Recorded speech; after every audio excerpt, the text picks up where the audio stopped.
de Economía hoy y del mío propio me permito extender una sincera felicitación a Encuentro Costa Rica por este 10º aniversario de estar siendo innovadores, promoviendo foros de discusión, de diálogo y de networking para buscar soluciones a los retos y principales problemas que enfrenta el país.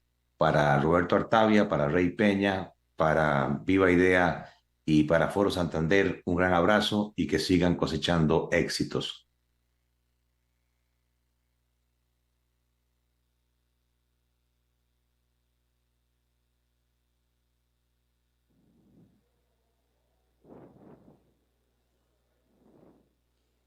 Buenas tardes. A los que andan de pie, por favor, pueden acomodarse en sus asientos para dar inicio a nuestro siguiente conversatorio, si son tan amables, que es de perspectivas sobre las visiones de 5 expertos. Va a estar moderado por el señor Roberto Artavia, de Viva Idea, y van a dialogar Agripina Jenkins, que es asesora del Foro de Vulnerabilidad Climática. Ella es una destacada líder del sector ambiental, conferencista internacional y representante de Costa Rica en los foros climáticos de amplio impacto global. También va a estar Alfonso Tenorio, representante de OPS y OMS en Costa Rica. Él es médico especialista en medicina interna y también cuenta con una maestría en epidemiología, con más de 25 años de experiencia nacional e internacional en el área de salud pública. Al inicio de su carrera fue docente universitario e investigador en el área de las enfermedades transmisibles desde el 2009. Hace parte de la OPS y OMS como asesor de enfermedades transmitibles en Brasil y también en Perú.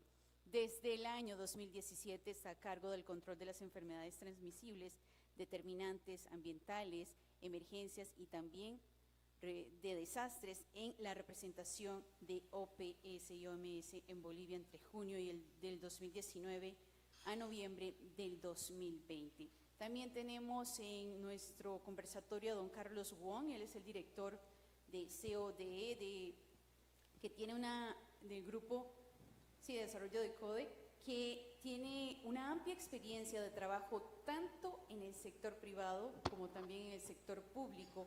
Ha laborado como gerente general en varias zonas francas, entre ellas la zona franca metropolitana, Global Park, zona franca Coyol y actualmente en Evolution Free Zone. En el sector público ha tenido responsabilidades en la Corporación de Zonas Francas, ha participado en CINDE y también en agencias de promoción de inversiones de Costa Rica. Ha laborado, entre otras posiciones, como director del programa de inversiones y también como director regional en la región Asia-Pacífico, basada en Hong Kong y en Taiwán. También nos acompaña Melvin Garita, CEO de Bene Valores. Él es economista de profesión y también cuenta con un máster en matemática aplicada en la Universidad de Costa Rica. Es máster en administración de empresas del Instituto Tecnológico de Costa Rica.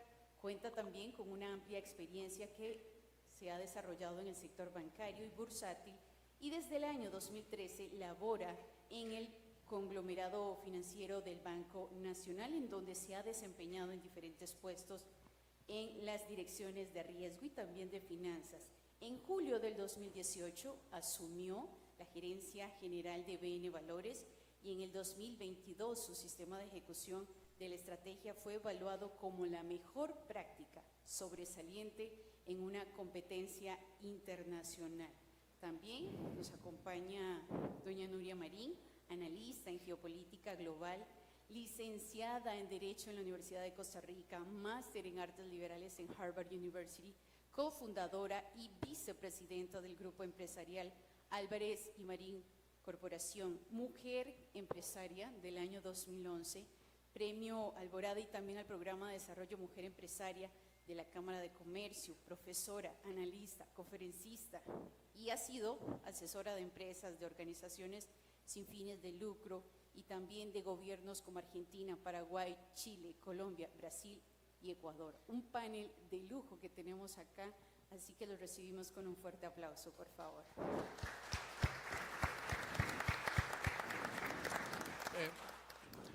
Como ven, es otro panel un poquito esquizofrénico en su constitución, pero de lo que se trata, en este caso es de establecer muy claramente algunos de los retos fundamentales que vamos a estar enfrentando como país hacia el futuro. El doctor Tenorio nos ha indicado que por cuestiones de compromisos previos se tiene que retirar pronto, entonces vamos a empezar con él y le hemos pedido abordar el tema de la pospandemia en el campo de la salud. ¿Hacia dónde vamos en ese campo? Adelante, doctor. Muchas gracias, Roberto. Es un privilegio estar aquí al lado de estos panelistas tan exclusivos y con ustedes, colegas. Bueno, desde que la pandemia fue declarada en marzo del 2020, el mundo, ya en modo pandémico, comenzó a padecer, por así decirlo, varias crisis simultáneas, una crisis de salud, una crisis social, una crisis económica, pero el mundo tuvo que desarrollar la habilidad para superarlas y creemos que lo ha hecho bien. Sin embargo, bueno, fueron muchísimos los casos, más de 600 millones de casos, 6.7 millones de fallecidos, 47% de ellos en las Américas. Y bueno, desde el 5 de mayo, hace pocas semanas, cuando se declaró el fin de la emergencia de salud pública de importancia internacional, es un título, ¿no? Emergencia de salud pública de importancia internacional. Eso se declaró que ya no estamos en esta emergencia. Desde ese momento, la recomendación que se ha dado es para que todos los países, y es bueno que todos los sectores lo sepan, comiencen a incluir las actividades de prevención y promoción en las actividades regulares de control de enfermedades. Lo importante es saber que los países en general, han tenido muchos desafíos al respecto, no solamente por el número de fallecidos y número de enfermos y por todo lo que significó eso, sino porque en salud también muchos de los programas de asistencia básica, de servicios esenciales, comenzaron a tener interrupciones. Entonces las cirugías selectivas, las consultas con especialistas, la atención de las visitas domiciliarias de atención primaria en salud, comenzaron a obtener dificultades. Entonces, eso trajo muchos problemas. Ustedes saben, las coberturas de vacunación que el mundo había logrado con gran éxito, llevar casi a 90%, en muchos países han tenido un retroceso casi de 20 años. Entonces, el desafío va a ser muy grande, que es recuperar completamente y ojalá que lleguemos a un nivel mejor que el que teníamos antes. Entonces, colegas, las lecciones aprendidas son muchísimas. Uno, los servicios de salud tienen que ser resilientes y no le cabe a ningún sector del mundo un término más claro que la resiliencia para los servicios de salud.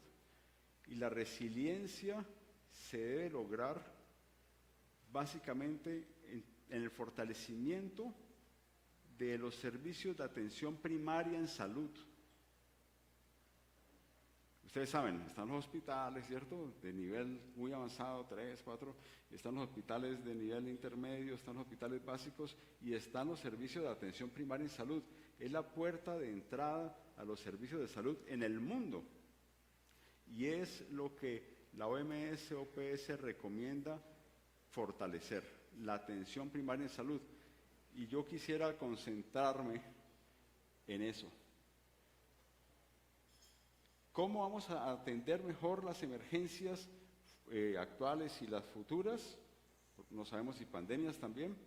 Es fortaleciendo todos los niveles, pero básicamente la atención primaria en salud. Y yo no voy a perder ningún momento en Costa Rica para mencionar que Costa Rica tiene atención primaria en salud, que ha permitido los logros que actualmente tiene. Los logros en salud de Costa Rica son muy importantes, pero muy importantes. Yo vengo de estar en muchos países adicionales durante mis últimos 15 años. Y aunque no andamos comparando los países unos con otros, Costa Rica tiene una fortaleza muy grande que todos necesitamos rodear a las autoridades nacionales, ya sea Ministerio de Salud, Caja, para fortalecer lo que ya tienen. Si la pandemia no tuvo un impacto tan negativo en este país como tal vez en otros, fueron muchos los factores, pero un factor importante fue la atención primaria en salud. Muy probablemente muchos de ustedes, la mayoría de aquí que tienen menos de 30 años o están cerca de eso, pasaron por los EBAIS. Para ustedes es normal, es algo que con lo que ustedes crecieron. Y eso es un tesoro que no todos los países tienen. Los EBAIS y los ATAPS, los asistentes técnicos de promoción en salud, de atención primaria en salud, son fundamentales. Colegas, si los países pueden hacer algo, es fortalecer la atención primaria en salud. Y Costa Rica, y es nuestro compromiso como organización, y ojalá todos juntos poder rodear en ese compromiso que tienen las autoridades para expandir y para mejorar la calidad de estos servicios. Grandes desafíos, grandes lecciones aprendidas, pero esa es la lección aprendida que queremos. Sí, los países tienen que tener sistemas nacionales de salud fortalecidos, revitalizados. Debemos comenzar en otros países teniendo atención primaria en salud, pero en este fortaleciendo, expandiendo, mejorando la calidad. Un primer comentario, Roberto, para comenzar. Sí, muchas gracias, doctor. Ahora quiero organizar esto de la siguiente manera, a ver qué les parece. Me parece que Nuria nos puede dar una visión del contexto geopolítico y su dinámica. Después le pediríamos a Melvin hacer lo propio en términos del contexto, llamemos geoeconómico. Después nos vamos y Agripina nos ayuda con la parte geoambiental, si podemos hacerlo así. Y después le caemos todos encima a Carlos para que nos diga cómo hacemos para que Costa Rica siga prosperando en ese ambiente complejo. Entonces, adelante con tus 8 minutos. Bueno, muy buenas tardes a todas y todos. Muchísimas gracias. Chicos de tecnología, por favor, si me pueden proyectar la presentación. Muchas gracias, Roberto, y aquí un gran gusto de estar con amigos, amigas y nuevos amigos. Sí, por dicha comenzamos con la geopolítica porque yo les decía justamente que siempre a mí me invitan como a las 7 de la mañana, porque obviamente como empresaria uno siempre tiene que ver el contexto para la toma de decisiones. Toda junta directiva comienza por ese tema. Y yo decía, qué raro esto con pandemia, ¿verdad? Con todos estos temas, pero sí. Y además estamos en una semana que particularmente a mí me llena de grandes emociones porque ha pasado demasiadas cosas muy interesantes, que vamos a hablar un poquito de hoy y que pueden cambiar la geopolítica actual. En primer término, hablar de el tema más relevante en la geopolítica mundial es la economía número 1 y la economía número 2, Estados Unidos, China, con el inicio de aquello que llamábamos guerra comercial, pero que realmente quienes conocemos de política internacional sabemos que el tema es mucho más profundo, es una conquista por ser el número 1, que tiene una dimensión desde luego comercial, pero también es militar, es de tecnología, es espacial, etcétera, etcétera. Aquí traigo una imagen de algo que está empezando a suceder y estoy segura que se va a tomar muchos años, pero que ya como costarricenses nosotros tenemos que visualizar, que es el desacoplamiento de Estados Unidos con China. Esto va a tener grandes implicaciones porque venimos de un entorno de globalización, interdependencia y cada vez más vamos a ver cómo las dos grandes potencias presionarán para toma de decisiones que, por ejemplo, en el caso de Costa Rica, aquí tenemos a don Adrián, podría tocar muy de cerca en la escogencia de cuál es la tecnología, por ejemplo, en 5G, que nosotros tenemos que usar. Hoy día tenemos la plataforma Huawei, pero pudiera ser que Estados Unidos se sienta incómodo con esa situación. Entonces, sí, esa guerra comercial que comenzó con un Donald Trump que podría regresar al poder, diciendo de la noche a la mañana en campaña, no creíamos que iba a ganar, y de repente entran con todos los aranceles, que significaba que muchos artículos que antes eran comprados o vendidos a China, de la noche a la mañana se encarecían, y poco a poco China se convertía en un país que había que ponerle atención. Esa atención ha continuado con Biden, entonces irrelevantemente de quién entre, Biden o Trump, o quien gane las elecciones, esa presión o esa, digamos, fricción que existe entre Estados Unidos y China, desde luego va a persistir. Seguimos con un tema que es muy relevante para Costa Rica, y como lo decía Roberto, nos disparamos en el pie en el peor momento posible. Tenemos la mejor agencia de atracción de inversiones en el momento en que el mundo pasó de justo a tiempo, buscar lo más barato posible, en el menor tiempo posible, al momento de la resiliencia de las empresas, la regionalización y la producción por regiones, en donde Costa Rica es un ganador nato. Sin embargo, sin esa agencia de inversiones, de atracción de inversiones, perdemos ese componente que ha sido sello por 40 años en nuestra política de Estado. Entonces yo les digo, bueno, pongamos atención y seamos vocales. Yo leí tu artículo, yo escribí sobre eso, pero creo que tenemos que ser mucho más vocales en términos de abrirle los ojos a ese gobierno, en términos de que nos quedamos cortos con un COMEX que además está peleando con la Cancillería, con un Procomer que no sabe de atracción de inversiones, y un CINDE que se queda sin los recursos necesarios en el momento estrella de la atracción. Esto es una competencia de 100 metros, esto no es una maratón.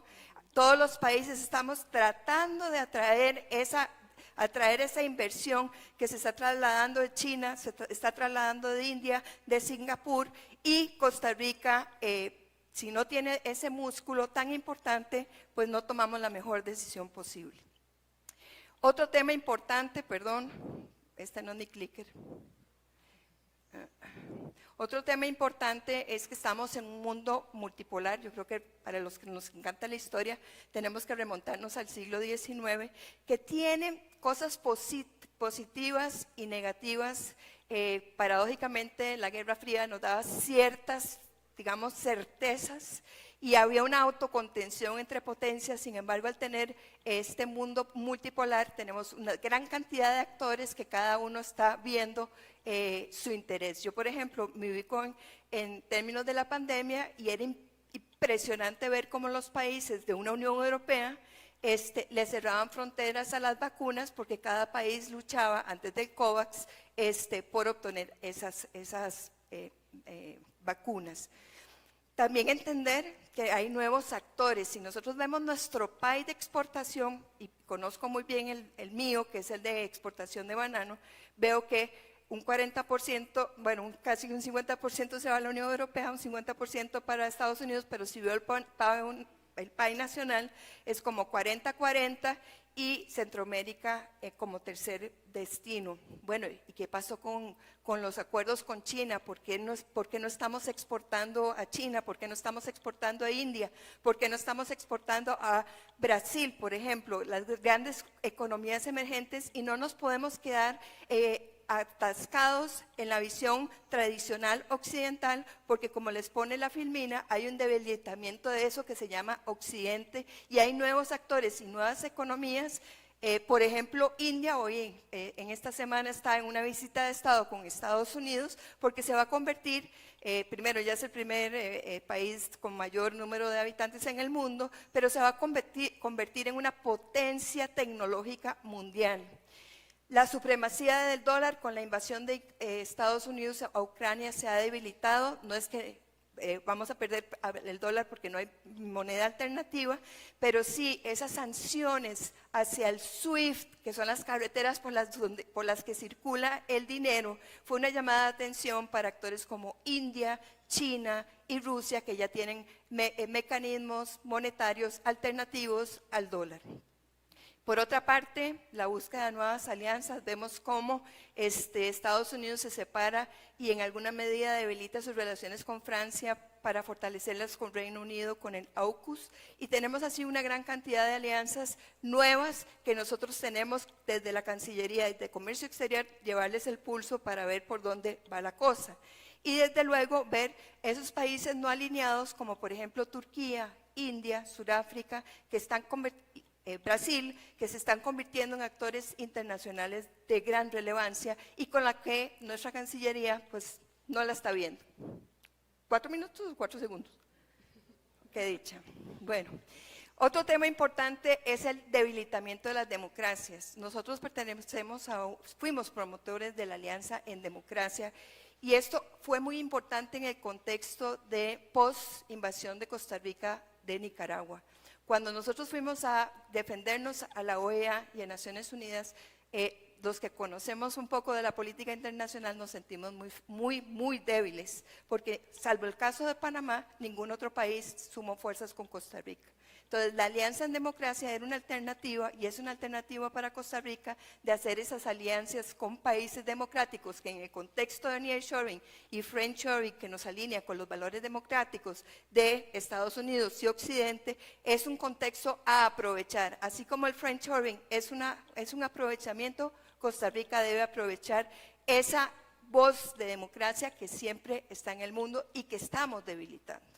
Estamos debilitando, hemos bajado 15 puntos en libertad de prensa, un pilar fundamental de la democracia en Costa Rica, estamos bajando en nuestro índice anticorrupción y así todos los indicadores democráticos, que es la gran fortaleza de Costa Rica de cara no solamente a vos en la comunidad de naciones, sino también desde la atracción de inversión en Costa Rica, el gran pilar lo estamos erosionando por una mala toma de decisiones de parte del Ejecutivo.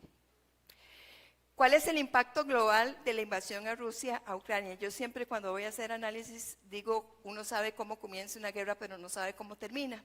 Bueno, le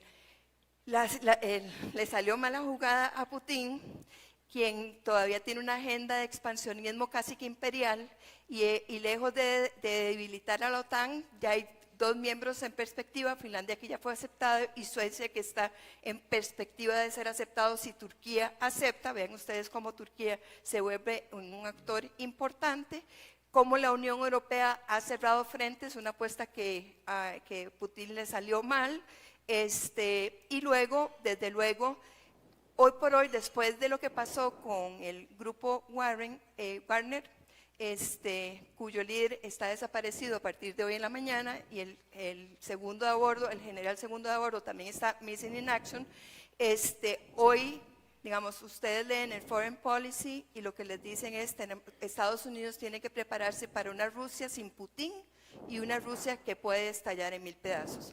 Claro está, eso puede suceder o puede no suceder, pero uno siempre tiene que ir adelante de lo que puede suceder. Y lo que sí es inevitable es que Putin, que es una figura autocrática, cuya fortaleza nadie cuestionaba, cuyo ejército y su fortaleza nadie cuestionaba, la invasión a Ucrania demostró la debilidad militar de las fuerzas rusas y Wagner demostró la debilidad. No voy a hablar del cambio climático, pero hoy por hoy no podemos hablar de geopolítica sin hablar de cambio climático. Y desde luego, ustedes hablaron de tecnología y vean ustedes qué interesante. Ya se habla de que tenemos una potencia Estados Unidos, una segunda potencia China, pero se habla de un mundo en donde el tercer poder sea la tecnología. Y eso es todo otro tema que tal vez en el conversatorio podemos conversar. Muchísimas gracias. Don Roberto, voy a interrumpir un momentito porque el señor Tenorio se tiene que ir, entonces no quisiera tal vez dejarlo, sino aprovechar que doña Noelia estaba conversando para poder… Perfecto. Que sepan, yo creo que ya nos disculpamos desde antes, pero por cualquier cosa para que sepan que ahorita se tiene que ir y no queremos atrasar. No, lo habíamos mencionado. Gracias. Melvin, una visión geopolítica de 8 minutos, geoeconómica de 8 minutos. Perfecto. Perfecto. Bueno, una pequeña aclaración.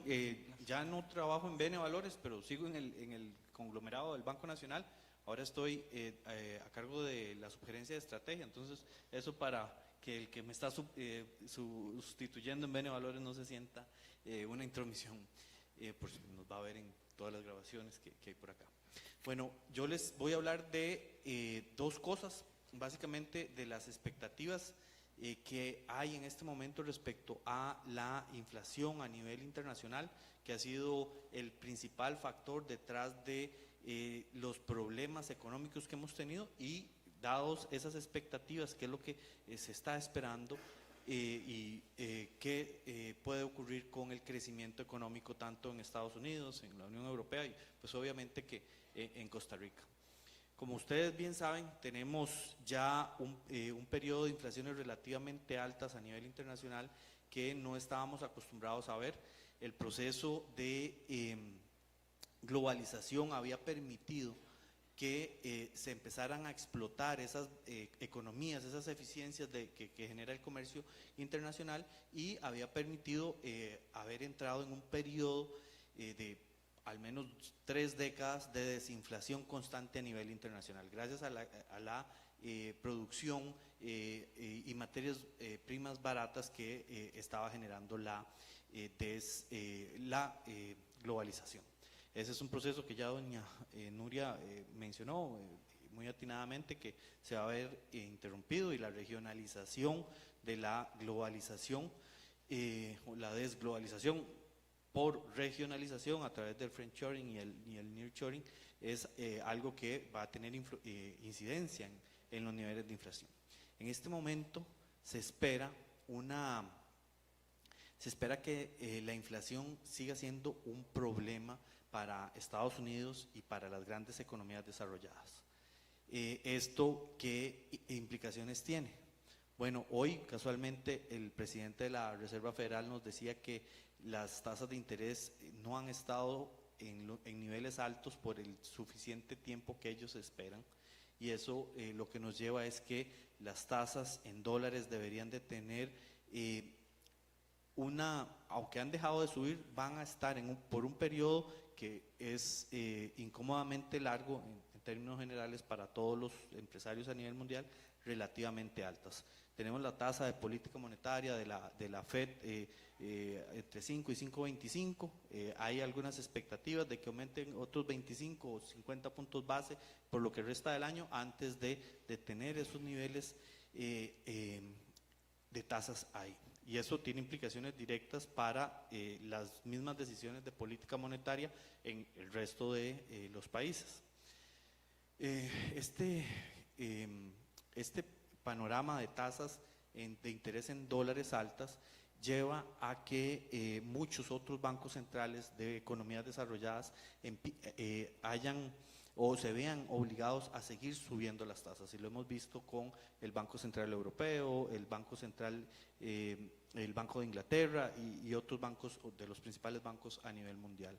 Esa cercanía que se va dando entre el diferencial de tasas, de las tasas de interés en dólares, porque la Reserva Federal tuvo que subir las tasas muy rápido, y que estos otros bancos centrales lo han hecho de una manera más tímida, o más gradual, como se espera, o por lo menos la teoría lo señala, va a tener implicaciones en el dólar. Y en el mediano y largo plazo, ese acercamiento o esa disminución entre el diferencial de tasas de interés en dólares y en libras, en euros y en otras de las principales monedas, pues debería de llevar a una eventual depreciación del dólar.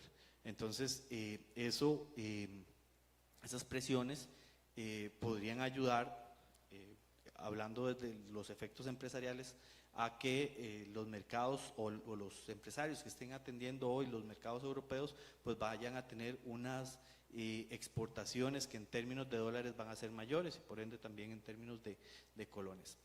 De ahí, con este panorama de tasas más altas y por un periodo de tiempo relativamente largo o incómodamente largo para los intereses de los flujos de caja de las personas y de las empresas, pues nos va a llevar a una economía que va a seguirse desacelerando. Ya la expectativa de que la economía estadounidense caiga en recesión, que era uno de los principales temores que teníamos a finales del año pasado y con los que arrancábamos el 2023, eso se ha venido disipando, pero sí estamos, el panorama inicial que vamos o el panorama base, perdón, que el escenario base con el que podemos trabajar es con una economía estadounidense creciendo a tasas menores, lo que implica también menos posibilidades de colocar los mismos productos que hemos venido colocando en esa economía. Sí es muy importante desde el punto de vista empresarial que todos tengamos claro que este proceso de regionalización del comercio pues va a llevar a abrir nuevas oportunidades por esas cadenas de suministro que ahora se van a suplir a través del nearshoring y el friendshoring. Entonces ahí hay oportunidades que se pueden empezar a explorar para aprovechar este desacoplamiento que nos señala ahora muy bien doña Nuria. Finalmente, para el tema del crecimiento en Europa, la expectativa es similar, se espera una desaceleración de esa economía, evitando llegar a una recesión a pesar del conflicto bélico que ahora escuchábamos. En general, yo con eso puedo cerrar mi primera ponencia. Qué dicha, porque llego a llorar. Sí. Agripina. Muchas gracias. Ya entiendo por qué preguntaban si nos escuchabas, que no hay réplica de este lado. Entonces, a veces complicado, pero ya me escuché. Muchas gracias. Gracias por la invitación. Muchas gracias a ustedes por estar acá. Vamos a ver, cambio climático es un concepto que probablemente, si hacemos el ejercicio de que las personas se levanten y puedan dar una definición, lo pueden hacer fácilmente por el nivel académico que hay en la sala. Entonces, hoy quería darle un viraje a esto, porque cuando hablamos de cambio climático nos volvemos a la especificidad del fenómeno. Y hace poco escuchaba al profesor John Marshall, que es profesor experimentadísimo en marketing, no en cambio climático y no en temas ambientales, que tenemos que seguir hablando de las consecuencias, porque las consecuencias es lo que las personas podemos ver y que podemos actuar y buscar soluciones. Entonces, en la parte de geopolítica y la parte más geoambiental, pues obviamente el fenómeno afecta a todas las personas, no importa el extracto social, el que piense o la que piense que está libre de esas consecuencias, creo que tiene que revisar un poco cuáles son las proyecciones nacionales e internacionales al respecto. Vamos para escenarios de aumento de 4.85 grados a cómo va la tendencia de gases de efecto invernadero a nivel global. ¿Qué significa eso para el país? El Instituto Meteorológico Nacional ha hecho un esfuerzo de escenarios país. Eso implica que perdamos la punta de Punta Arenas, que voy a decir cosas que suenan muy trágicas, que perdamos no solo productividad, sino que ya estemos hablando de supervivencia, y es ya hoy la supervivencia de los estados insulares, del Pacífico y de las islas también caribeñas que tenemos aquí al lado, y es nuestra también. Pero ¿qué quiero decir con esto? Y volviendo a la parte geopolítica, es por la parte de las fronteras. Entonces, esta división de fronteras no existe en la atmósfera, y por ende, cuando escuchen la referencia que la mitigación no debe venir de países como el nuestro, sí, pero recuerden tal vez que esa suma de emisiones a nivel global anda más o menos entre el 20 y el 24% de las emisiones globales. Entonces sí representa un cambio. Pero quería comentarles en datos realmente qué es esto, qué son estas pérdidas y qué son estas consecuencias. Entonces, yo soy parte de la Secretaría del Foro de Países Más Vulnerables, son 58 países donde Costa Rica es parte desde el día 1, y este foro nace en el marco de la Convención Marco de Naciones Unidas sobre Cambio Climático para empujar la meta hacia el Acuerdo de París del 1.5 grados, que es vital para países como el nuestro. Y este foro se ha venido especializando con una rama que le llamamos el B20, porque eran originalmente 20, ahora somos 1958, no le cambiamos por branding, me imagino, un reporte de pérdidas en las economías más vulnerables por los efectos de cambio climático. Esto salió en junio del año pasado, o sea, relativamente reciente. Una pérdida aproximada de 525.000 millones de dólares solamente en esos países por cambio de patrones de temperatura y precipitación. Una evidencia inicial que tendríamos un 20% de ser países más ricos si no tuviéramos que enfrentar las pérdidas causadas por cambio climático y sus efectos. Entonces, esto nos lleva a pensar cómo se ve en Costa Rica. Y quiero centrarme también un poquito porque inicialmente pensaba cómo lo podemos sintetizar en 4 elementos para el país. Lo primero, que este tema siga siendo en la vida ambiental. No es un tema ambiental, es un tema económico, es social, es de arraigo de idiosincrasia, es cultural. Es cultural cuando el arraigo de nuestros pueblos indígenas responden pues a esas áreas de conservación que muy en orgullo tenemos y que nos mueve también la economía. La segunda sería básicamente la inversión. ¿Qué tipo de inversión queremos traer al país? Entonces existe el peligro de que esas inversiones que bien también hablaban don Melvin y doña Nuria sobre esos cambios geopolíticos y geoeconómicos, ¿qué inversión vamos a traer al país? Puede ser una inversión que nos deje con lo que llamamos activos varados por 20, 25, 30 años en infraestructura, de por ejemplo el desarrollo, que bien lo decía don Roberto al inicio de este set de la tarde, de infraestructura para exploración y explotación de petróleo o gas, gas. ¿Eso qué implica a la hora de ver ese mundo cambiante en esa transición energética? Costa Rica ya hizo la parte de electricidad, prácticamente. Tiene que mantenerla y nos falta la parte más energética con la parte principalmente de transporte en esas emisiones.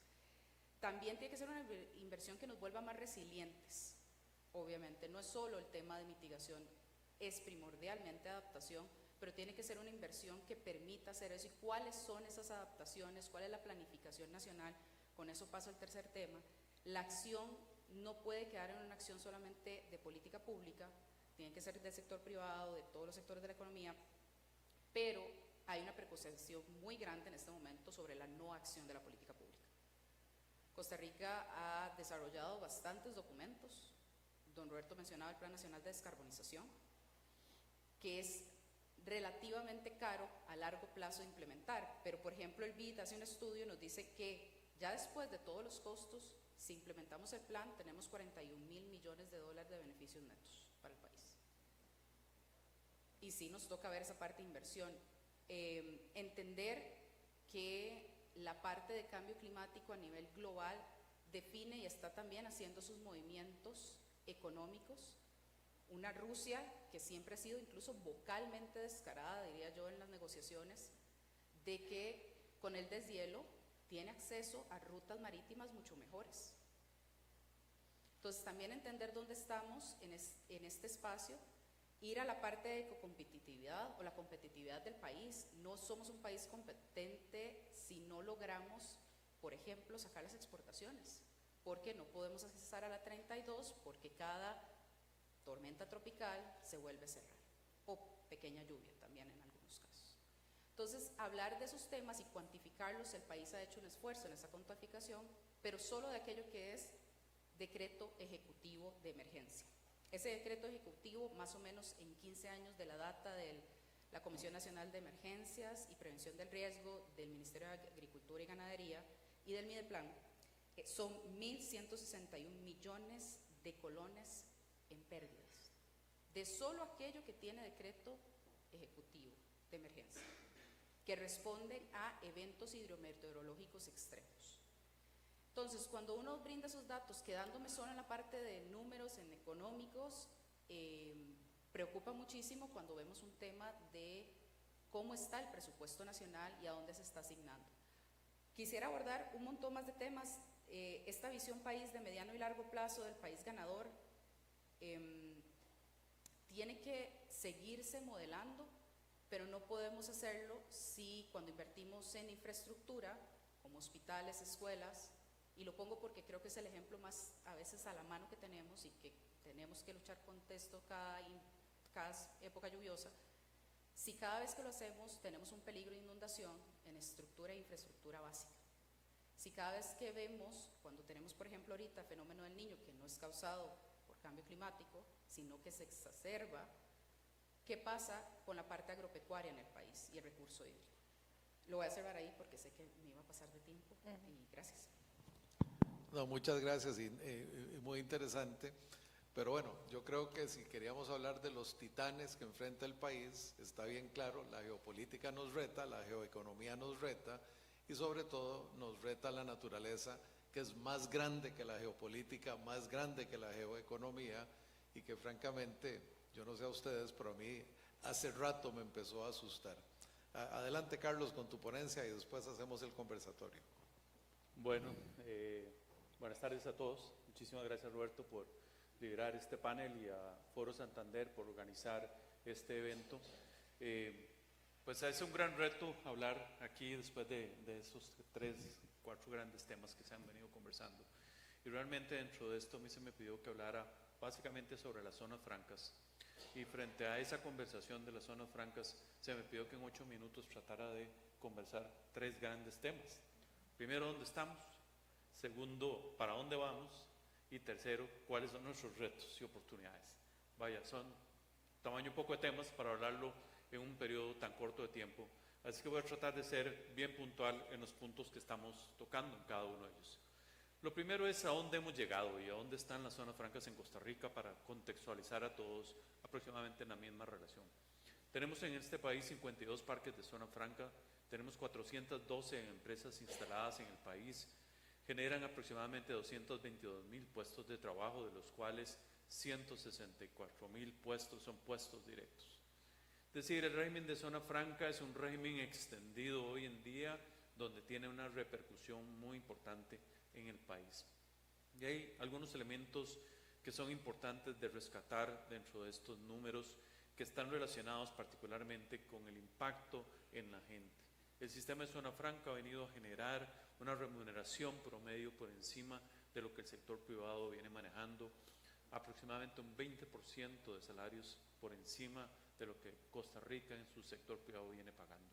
Es decir, el régimen de zona franca es un régimen que viene generando también un trabajo inclusivo, donde el 44% del empleo es un empleo femenino y donde si vemos algunos sectores como servicios y como dispositivos médicos, más del 50% de las personas que trabajan en esas plantas son mujeres.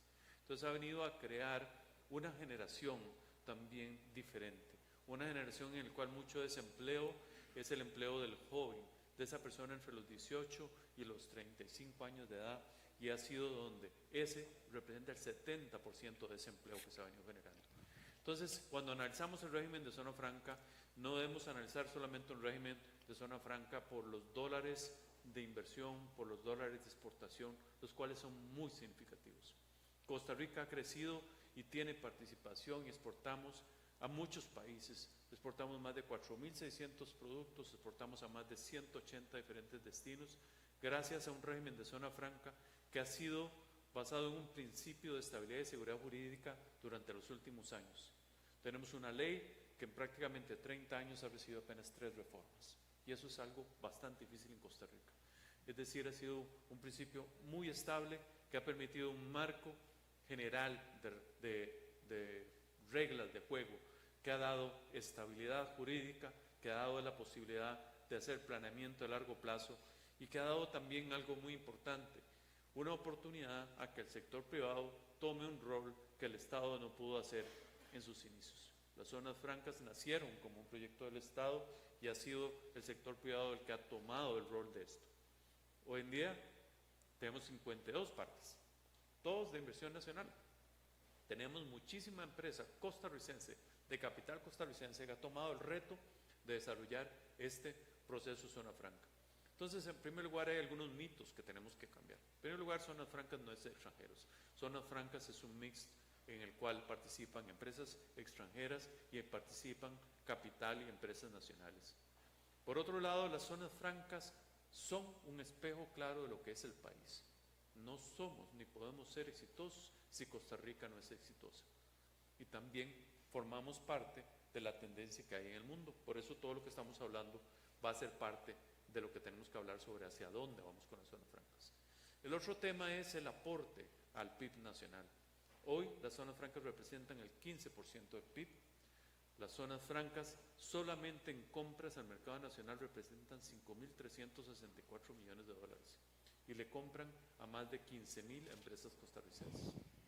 Es decir, tenemos una ramificación ya de este régimen de zona franca en todo el país y tenemos, luego vamos a hablar mucho de los retos, pero tenemos un montón de cosas que vienen generando cosas positivas a Costa Rica y ha venido zonas francas a ser el motor de crecimiento de esta economía de los últimos años. Y bien lo dijo Roberto en su presentación inicial, Costa Rica tiene en el régimen definitivo un crecimiento prácticamente nulo y ha sido en el régimen de zona franca donde hemos tenido un crecimiento importante.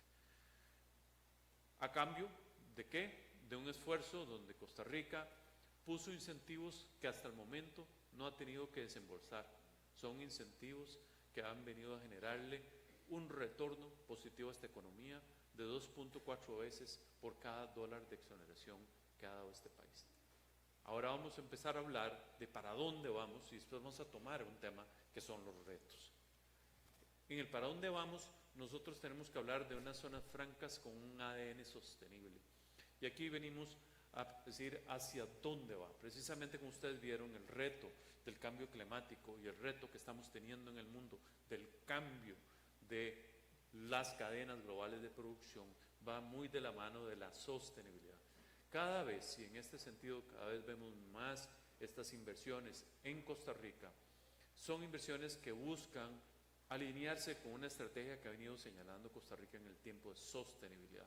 Y cada vez vemos más las compañías comprometidas a agendas net zero, agendas donde tenemos certificaciones LEED, donde tenemos certificaciones relacionadas con los acuerdos ESG, es decir, la presencia de la sostenibilidad en el régimen de zona franca es cada vez mayor.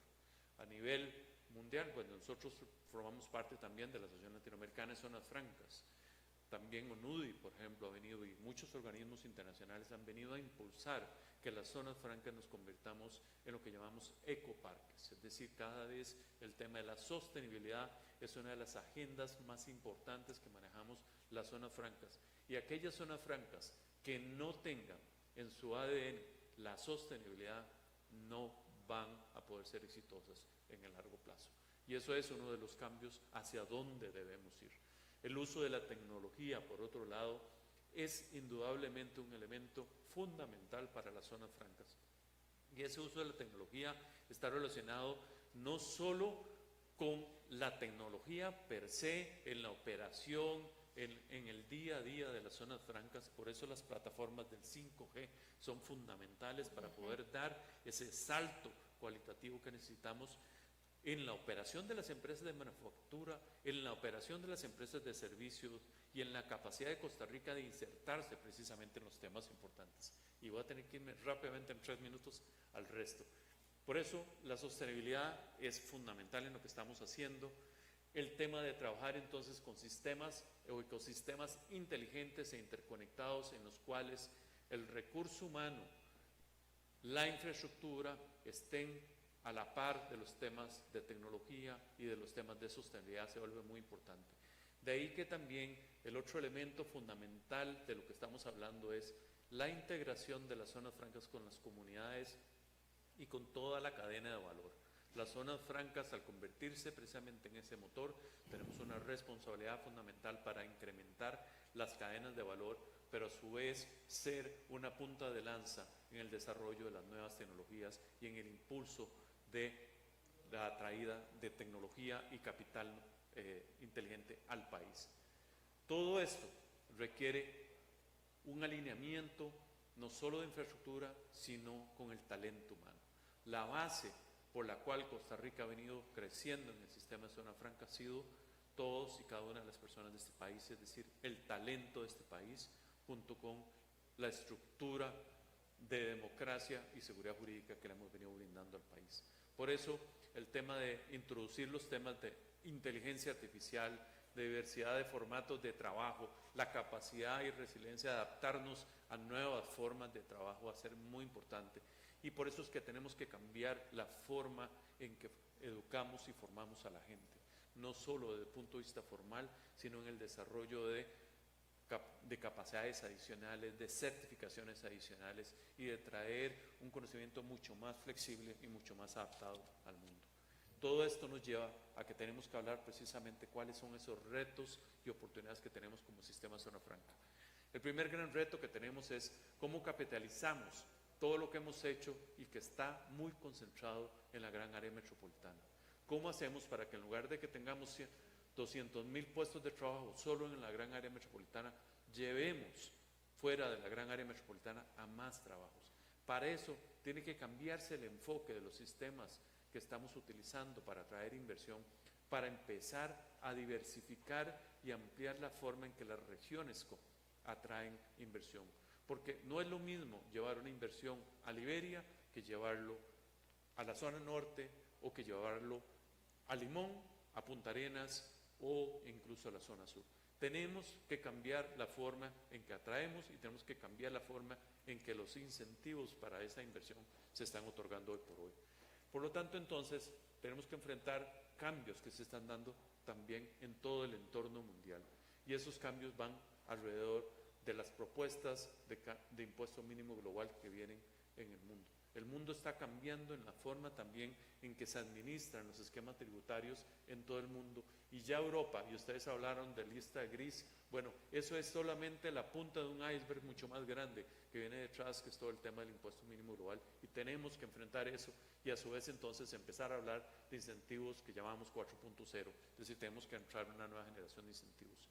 Por otro lado, tenemos que cambiar el modelo que hemos venido trabajando y lamentablemente de un modelo donde venía siendo muy eficiente Unicanal, Costa Rica ahora, y particularmente los que tenemos las inversiones, nos vemos enfrentados ahora a otra situación. Nos cambió el principal vendedor y ahora ¿qué vamos a hacer? Tenemos todos los parques, tenemos que sobrevivir a esto y por lo tanto entonces lo que visualizamos es que cambiamos de un sistema de promoción de unicanal a un sistema de promoción multicanal. Y frente a eso implica un montón de retos para toda la estructura de los 52 parques que estamos en el régimen de Zona Franca. Ahí vamos a otro tema también fundamental y es la necesidad de cambiar la formación técnica de las empresas, que le estamos dando a las personas para que puedan insertarse mejor en las empresas que están operando. El nearshoring que se ha hablado ahora con buen detalle por parte de doña Nuria es fundamental, es una ventana. Y decimos es una ventana, no es permanente. Los cambios se dan y nosotros tenemos que aprovecharlos hoy.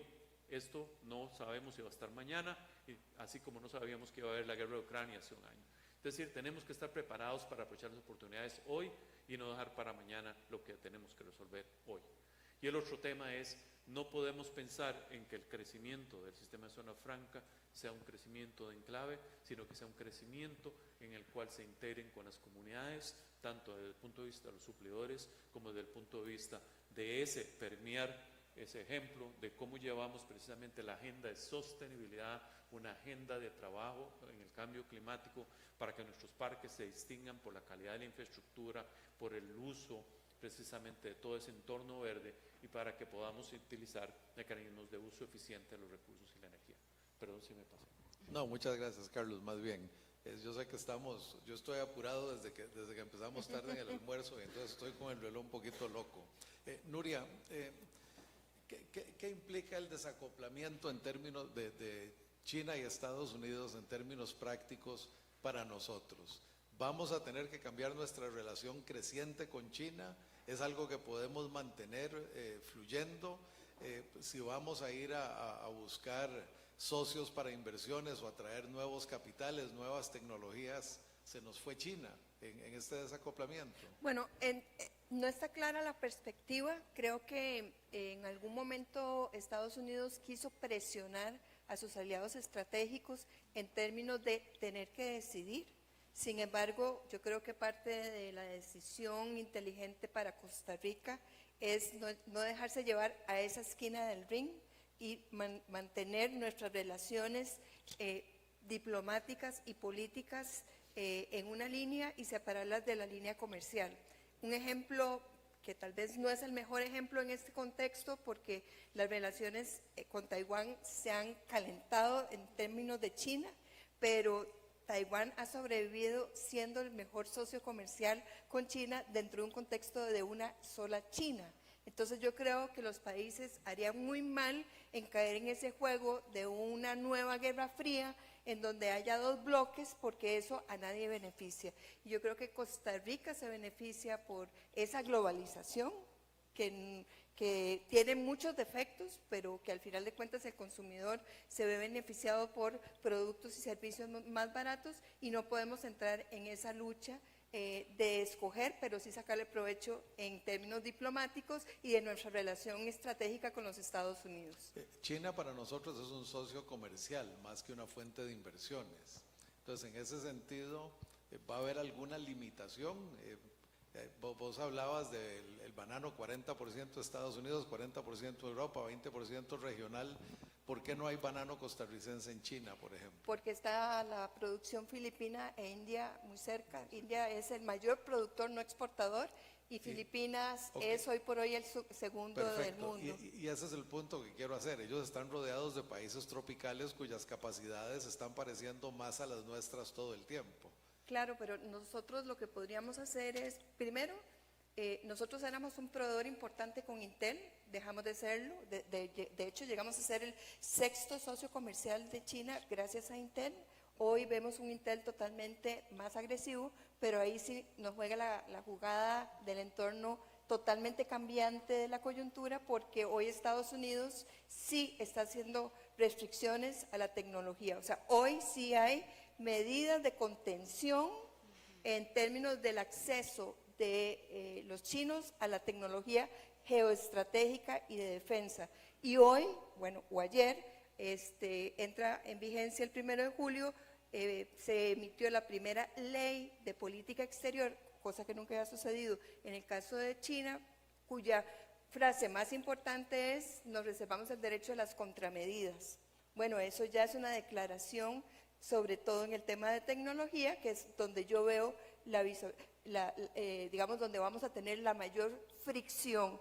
¿Qué haría yo siendo Intel? Bueno, ya hay toda una serie de inversiones gracias al nearshoring, friendshoring en México y sobre todo en Estados Unidos ha retornado mucha de esa inversión, pero no podemos dejar de olvidar que, por ejemplo, en tecnología como semiconductores, la dependencia mundial de China y Taiwán es más del 50%, y en los semiconductores de última tecnología, aquí está Adrián, yo no soy de eso, el 92% está en Taiwán. Entonces, digamos, ¿qué están haciendo? Que la empresa TSMC se está yendo a producir a Estados Unidos para, digamos, allanar los temores. Ok.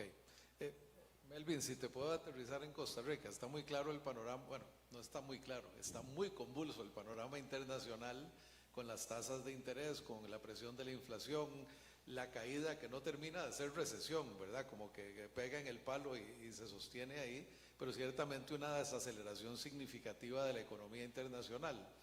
¿Cómo se debe reflejar esto aquí? Porque lo que estamos viendo es que la tasa de política monetaria aquí se mantiene relativamente alta, lo cual causa la devaluación del dólar, entre otras, la depreciación del dólar, entre otros fenómenos, la apreciación, sí, del dólar en términos prácticos. Y entonces, ¿qué hacemos? Porque estamos perdiendo competitividad en exportaciones, en atracción de inversiones y en un mercado que va hacia la recesión. ¿Cuál debiera ser nuestra política monetaria ahí? Quiero meter, porque yo le iba a hacer una pregunta y como esto es un panel interactivo, dale. Nosotros estuvimos una reunión de 12 cámaras empresariales pidiéndole al Banco Central cambiar su política monetaria. Para hablarles un poquito de nuestra competitividad con respecto a Colombia, Colombia ha devaluado su moneda en un 17%, nuestra apreciación es de más de un 13%. Eso significa que un competidor directo en nuestros productos, que es Colombia, tiene una ventaja comparativa por razones monetarias del 30%. Entonces sí me gustaría que, perdón que te la ponga, pero pero que también hablé de la política monetaria, porque sí, la FED está subiendo, sí, en otros países está provocando devaluación, y porque en Costa Rica se está generando apreciación. Ok. Bueno, Con esa mejor explicación de la pregunta de No, claro. Vamos a ver, el Banco Central nuestro tiene un tema, podría decir que medir muy de cerca, o está midiendo muy de cerca, el diferencial de tasas que tiene hoy con Estados Unidos. Estados Unidos, como les decía hace un momento, puede subir las tasas 25, 50 puntos base más, y parte de que el último ajuste que realizó fuera solo de 7,5 al 7, se debe a esa cercanía. Y efectivamente, si tal como se los decía anteriormente, donde son los bancos centrales, los principales bancos centrales que van subiendo tasas y se acercan a la de la Reserva Federal, si la tasa de interés en Costa Rica continúa disminuyendo, pues habría presiones para que la moneda deje de apreciarse. Sin embargo, hay una forma de tratar de... Hay un mecanismo contable que se llama la balanza de pagos, que eso básicamente lo que trata de medir son las interacciones comerciales y de efectivo, de flujos con el resto del mundo. Cuando se analiza los datos de la balanza de pagos, que no tienen mucha oportunidad porque tienen 3 meses de rezago, o sea, a finales, en estos días estaríamos viendo los datos de marzo de este año, tienen todo ese rezago de publicación. Los últimos que tenemos publicados, los de diciembre, señalan que una buena parte de los dólares que han entrado al país no necesariamente obedecen a flujos de capital movidos por las tasas de interés. Es más una disminución de la demanda nuestra de importaciones. Estamos comprando en términos generales menos bienes y servicios fuera de Costa Rica, y las exportaciones, como lo mencionaban anteriormente, han tenido un buen desempeño. Entonces eso ha generado una abundancia de dólares relativa que ha presionado el tipo de cambio.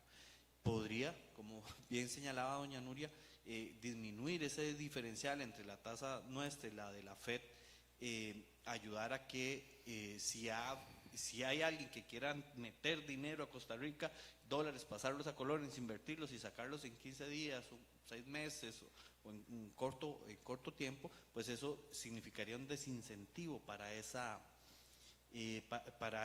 movimientos de capital. Sin embargo, como les decía hace un momento, lo que explica parte de la caída en el tipo de cambio es esa parte real. Hay que tener claro, y aquí para dar una buena noticia tal vez, porque no me gusta dar malas noticias, pero tampoco vengo a decirles cosas que tal vez no sean lo más apegado a lo que se pueda estar viendo, es que la gente, las personas y las empresas reaccionan a los incentivos. Cuando el tipo de cambio disminuye, como ha disminuido y ha estado relativamente estable en niveles bajos, esto lo que lleva es a que las personas empiecen a tomar otras decisiones de consumo y eventualmente aumenten su demanda de bienes externos.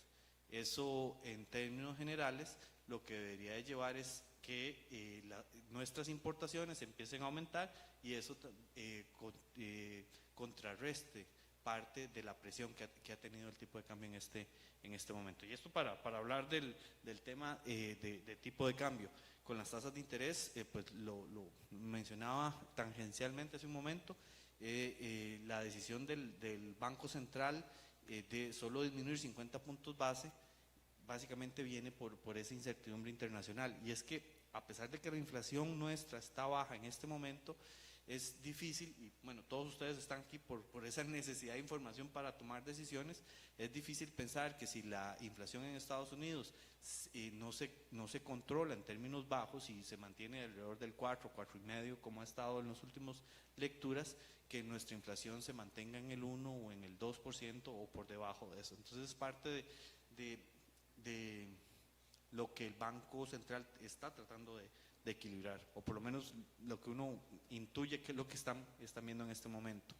Y respecto a crecimiento, pues como los lo señalaba hace un momento, todo el sector que está atendiendo la demanda externa ha tenido un aumento significativo en las ventas, y eso lo vemos en los diferentes índices de actividad económica.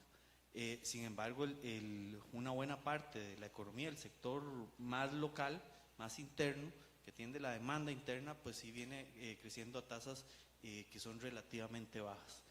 Y lo que tenemos que hablar, pero ya sé que ya lo hablaron durante el día, es lo que explica cómo podemos empezar a crecer a nuevas tasas, a mejores tasas de crecimiento, es los temas de competitividad que sé que ya cubrieron. Sí. Agripina, yo sé que esto es una pregunta complicada, de mucho tiempo, pero mientras sigamos viendo el ambiente como una externalidad a la economía práctica, no vamos a tomar las decisiones que estaba sugiriendo. ¿Cuáles son los cambios en legislación, política, etcétera, que deben existir para que la economía ambiental, por así decirlo, forme parte de las decisiones económicas y no se vea siempre como una externalidad que la afecta positiva o negativamente? Vamos a ver, hay un rango de políticas públicas, decretos y leyes que se pueden crear. Yo diría que en creación de leyes haría una revisión realmente, y es parte del trabajo que están haciendo varias instituciones acá. Por ejemplo, el PNUD lo está haciendo, que es una revisión de qué leyes tienes que cambiar para poder hacer el cambio transformacional a cuentagota, por ejemplo, con la mejora de recaudación, con un montón de otros elementos. Hacienda está haciendo un esfuerzo, que no sé dónde está, pero creo que todavía se está trabajando. Quiero decir que no estoy actualizada en el tema. Con respecto a presupuestos, nosotros no vemos presupuestos sobre el tema, y no se limita a poner una línea presupuestaria para X ministerio que diga cambio climático. A eso no se puede limitar y no se puede quedar ahí, porque sigue siendo entonces un tema de la parte ambiental de ese presupuesto. También tendríamos que poder, yo de verdad creo que la comunicación sobre el tema tiene que cambiar en el país. Se han tratado varios esfuerzos, uno tiende a ser muy técnico, he sido parte de esos esfuerzos, porque también pues la crítica viene en una ola fuerte sobre el tema, y yo creo que tenemos que también evidenciarle al país lo que está pasando y por qué está pasando. Cambios de legislación, está sobre la mesa el tema de la prohibición de exploración y explotación de petróleo y gas. Eso es un debate nacional que tal vez no queramos tener en este preciso momento, pero puede ser que lo lleguemos a tener. Hay ya un proceso de consulta sobre esto en la Asamblea y en consulta de instituciones públicas, pero para mí se centra en la revisión de lo que ya existe, porque si lanzamos una sola ley de cambio climático tendría que ser muy puntual y muy del lado de las finanzas climáticas o sostenibles. ¿Qué es ese flujo o cambio que se está dando? Es una conversación que se está dando desde el Banco Mundial, que se está dando en las instituciones financieras internacionales, ese cambio de paradigma, y entonces el país debería adelantarse. Mucho de lo que yo he escuchado hoy, estoy saliéndome bastante pues de la pregunta, es qué diferencia Costa Rica de otras economías, o qué la ha diferenciado históricamente, y es el ir la visión 3 pasos adelante. Esa visión tiene que pasar por este tema, no solo por las pérdidas y daños que tenemos, sino porque cómo te vas a diferenciar a nivel internacional si no es con estos temas que además están dando réditos.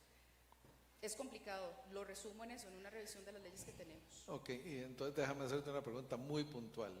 ¿Somos regresivos en este momento en términos ambientales? Totalmente.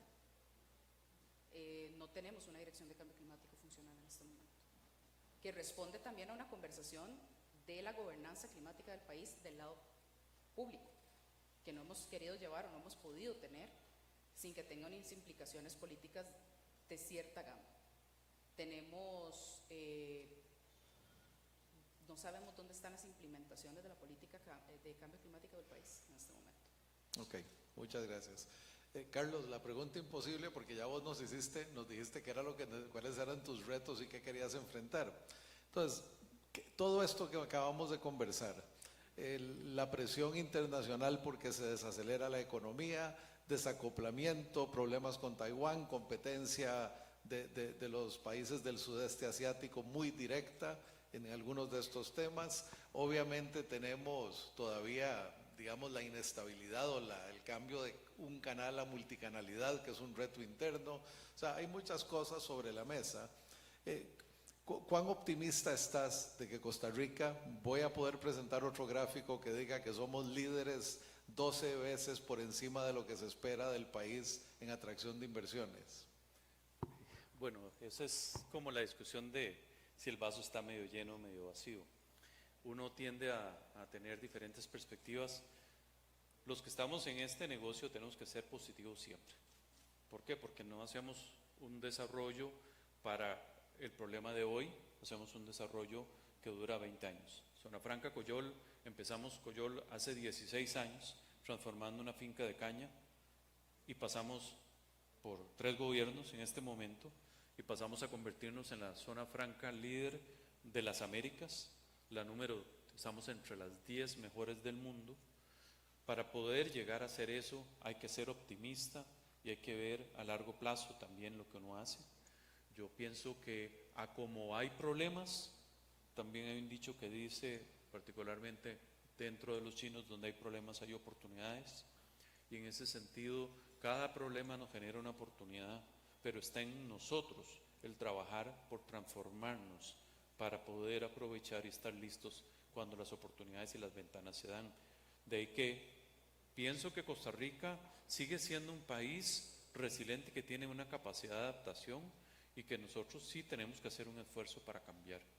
Nosotros no podemos seguir el rumbo que estamos, porque estamos enfrentando situaciones muy claras de problemas en el mundo, pero a su vez también de oportunidades, y tenemos que luchar por las nuevas generaciones. Todos y cada uno de nosotros nos debemos a nuestros hijos, nos debemos a nuestros nietos y nos debemos a las generaciones futuras, y creo que tenemos que luchar por hacer de Costa Rica un mejor país. Sí, no, muchas gracias, muy bonita y muy voy a decir, muy buena respuesta para que cerremos el panel.